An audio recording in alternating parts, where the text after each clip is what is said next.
Bonjour à tous, j'espère que vous allez bien. J'avais envie de vous faire cette petite vidéo pour vous parler du projet Expressif. En plus, c'est exactement le bon moment pour le faire parce qu'il y a plus que 5 jours pour voter pour l'appel à projet à Piscine sur le thème de l'inclusion auquel j'ai participé. Alors, Expressif, c'est une très longue histoire. C'est d'abord l'histoire d'une petite fille et de sa grand-mère. Une petite fille qui voit sa grand-mère assise sur son canapé à regarder des émissions stupides et à ruminer son passé violent et douloureux, son, ses questionnements, si elle a été aimée par son mari qui la battait, si elle a été aimée par ses parents, par ses frères et sœurs, celle qui se sentait à part. C'est aussi l'histoire d'une petite fille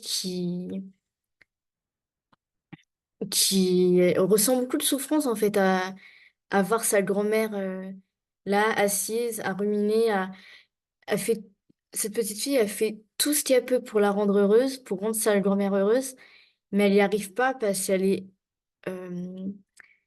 elle est remplie de souffrance et elle ne vit qu'à travers sa souffrance et à travers ses petits-enfants. Et voilà, donc l'histoire d'Expressif, c'est déjà ça en fait. C'est déjà une relation entre une grand-mère maternelle et sa petite fille.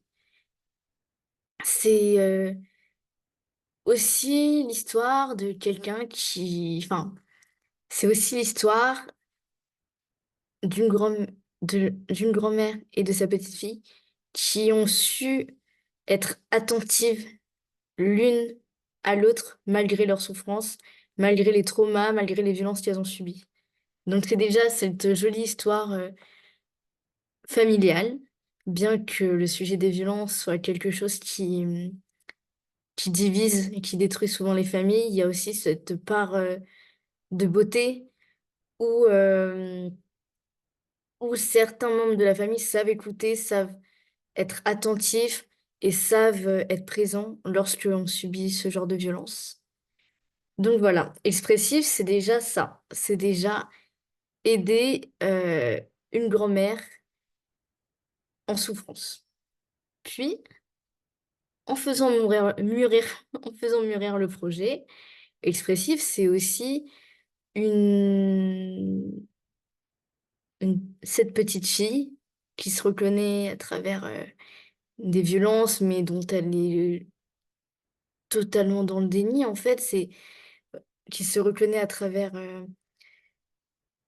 ce vécu, mais pas à travers ses souffrances, parce qu'elle les éloigne, elle les écarte d'elle-même, alors qu'au final, bah, c'est exactement la même chose, sauf que elle regarde au loin sa grand-mère, elle se dit, bah non, moi je veux pas être comme ça, je veux pas passer ma vie à subir, moi je veux passer ma vie à vivre, parce que si je suis en vie, c'est pour vivre et non pas pour subir.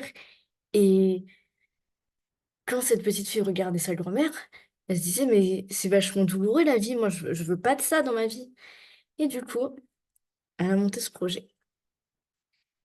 Ce projet, cette entreprise, Expressif, c'est exactement ce que j'aurais voulu avoir en fait à un moment donné quand, quand je subissais les violences, quand je suis sortie de ces violences, quand j'ai dû les affronter, ces violences, que ce soit à travers la justice, à travers le regard social, parce que le regard social est une violence aussi. Euh, J'étais dans une période où j'étais totalement perdue en fait. J'étais totalement perdue parce que j'avais 14 ans. On me disait, Nina, t'as été traumatisée. Nina, tu souffres. Nina, c'est pas normal.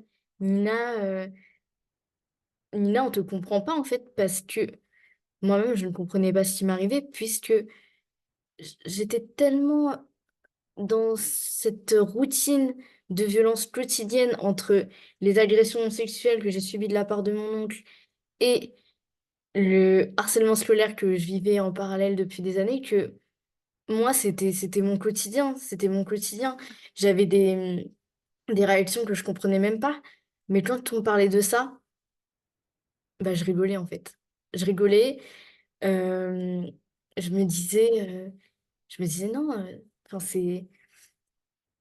il y a pire ailleurs. Pourquoi on fait toute une histoire de mon vécu alors que il y a des femmes qui se font agresser dans la rue, euh, qui se font taper et qui se font violer, et moi, on a l'impression que c'est un truc de ouf, quoi. Et c'était très fatigant parce que je me suis dit, comment faire? Comment faire? J'avais pas envie d'être très proche de ma famille parce qu'à ce moment-là, mes parents, ils se sentaient tellement coupables que je me disais, non, je veux pas, je comprends pas pourquoi eux ils souffrent parce que moi je ne souffre pas en fait. Et j'avais besoin de plein de choses. J'avais mes TCA, j'avais ce truc où je savais pas ce que je devais ressentir et j'avais ce truc aussi où quand j'ai commencé à ressentir ce que j'étais censée ressentir, ben on m'a lâché en fait. Et je me suis dit, bah, Expressif, c'est ce putain de projet en fait qui aurait pu m'aider parce que j'aurais eu j'aurais eu des référents solides, recommandés, à qui j'aurais pu me confier à n'importe quel moment, à qui j'aurais pu euh, me délivrer sans jugement, une vraie communauté à laquelle j'aurais pu m'identifier sans forcément rentrer dans un truc hyper standardisé, en fait, qui fait que bah, des fois, les groupes de parole, c'est très très bien, mais il y a des gens, je pense, qui sont pas faits pour ça. Et moi, à ce moment-là, du moins, je n'étais pas faite pour ça. Je n'étais pas faite pour ça parce que je n'avais pas besoin d'entendre la souffrance d'autres personnes, en fait. J'avais besoin d'être loin de tout ça. Et expressif, c'est ça, en fait. Expressif, c'est avoir le choix de pouvoir se dire, bah là, putain, j'ai besoin d'être dans un putain de groupe de parole pour savoir que je suis pas seule dans cette souffrance, dans ce vécu, où j'ai besoin juste d'avoir un référent, une sorte de médiateur, de confident pour me dire, là, j'ai besoin de déposer ça. Et c'est OK, en fait. Expressif, c'est aller au-delà tous les préjugés, de tous les stéréotypes, de tout ce qu'on est censé ressentir à ce moment-là. C'est juste être à l'écoute de soi et de l'autre, en fait. Expressif, c'est pouvoir se déposer sans jugement, se sentir libre. C'est être accompagné à retrouver cette résilience, parce que si on a vécu des choses comme ça, et qu'on est encore là, c'est parce qu'on a une forme de résilience, qu'on peut encore se battre, réaliser des choses.